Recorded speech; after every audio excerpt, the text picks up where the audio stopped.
Reformasi gereja, juga dikenal sebagai reformasi Protestan atau reformasi gereja, adalah gerakan besar dasar kekristenan barat di Eropa pada abad ke-16. Reformasi gereja adalah upaya untuk melakukan perubahan ajaran kekristenan agar sesuai dengan Alkitab. Reformasi gereja terjadi di Jerman pada tahun 1517 yang ketika itu merupakan bagian dari Holy Roman Empire.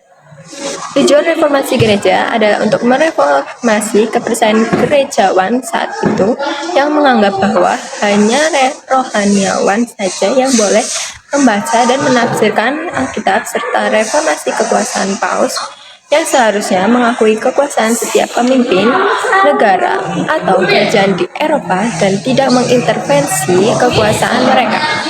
Penyebab atau faktor pemicu. 1. Penyimpangan Gereja Katolik. Gereja Katolik pada masa itu memiliki kekuasaan yang sangat besar dan dalam bidang agama maupun politik. 2. Praktik jual beli surat pengampunan dosa. 3. Penyalahgunaan dana gereja oleh para petinggi gereja serta uskup. 4. Gereja Katolik Roma pada saat itu juga cenderung otoriter karena merasa mereka memegang kekuasaan tertinggi dalam mengatur urusan agama masyarakat. Dampak reformasi gereja. 1. Berkembangnya aliran-aliran Kristen baru di Eropa seperti Lutheran, Calvinis, dan Anglikan. 2. Memperlemah pengaruh gereja Katolik dalam pemerintahan dan memperkuat peran negara. 3. Mendorong terjadinya reformasi dan keagamaan dan demokrasi di masyarakat. 4. Melahirkan gereja Anglikan. 5. Terjadinya konflik agama di beberapa negara Eropa seperti perang 30 tahun di Jerman. 6. Munculnya paham sekularisme, individualisme, dan humanisme yang berusaha untuk meruntuhkan dominasi gereja di tatanan kehidupan masyarakat. Dampak lain reformasi gereja pada abad 16 bagi perkembangan agama Nasrani adalah agama Nasrani terpecah menjadi dua, yaitu Katolik Roma dan Kristen Protestan. Perbedaan utama antara Katolik Roma dan Protestan setelah reformasi adalah keyakinan dan praktik mereka. Katolik 1. Umat Katolik percaya pada otoritas Paus. 2. Umat Katolik mempercayai gagasan api penyucian. 3. Umat Katolik memiliki 7 sakramen yang terbagi menjadi 3 jenis, yaitu sakramen inisiasi atau baptisan, ekaristi, dan pengukuhan. Sakramen penyembuhan atau rekonsiliasi, pengurapan orang sakit, dan sakramen panggilan pentahbisan pernikahan. 4. Umat Katolik memiliki Paus sebagai pemimpin tertinggi, diikuti oleh kardinal, uskup, dan imam. 5. Umat Katolik melakukan praktik berdoa kepada Maria atau orang-orang kudus.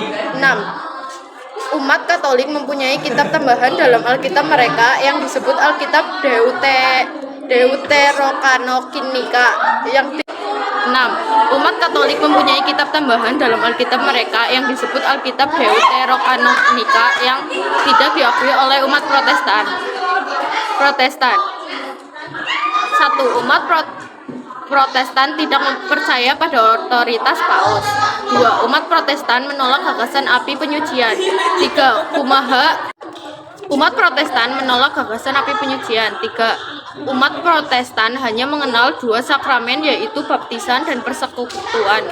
4. Tidak memiliki struktur hierarki pemimpin agama seperti gereja Katolik. 5. Umat Protestan yang juga tidak melakukan praktik berdoa kepada Maria atau orang-orang kudus. 6.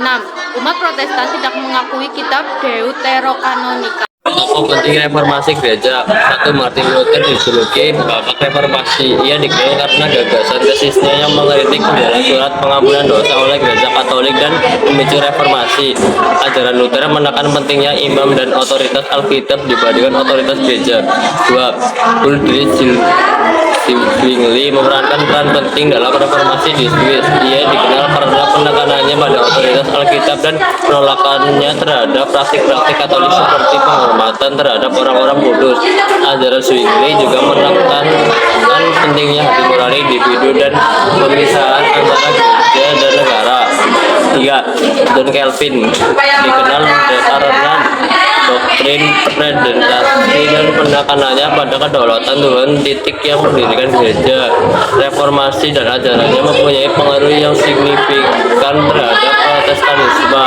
4. John Knox merupakan tokoh kunci dalam reformasi Skotlandia dan dikenal karena perannya dalam mendirikan gereja Presbyterian Skotlandia. Ajaran Knox menekan pentingnya Alkitab dan penolakan terhadap praktik Katolik seperti penghormatan terhadap orang-orang kudus. 5. Henry 8, Raja Inggris yang memisahkan diri dari gereja Katolik dan mendirikan gereja Inggris yang menjadi dan perpisahan Henry dengan gereja Katolik dimotivasi oleh alasan politik pribadi, bukan alasan teologis.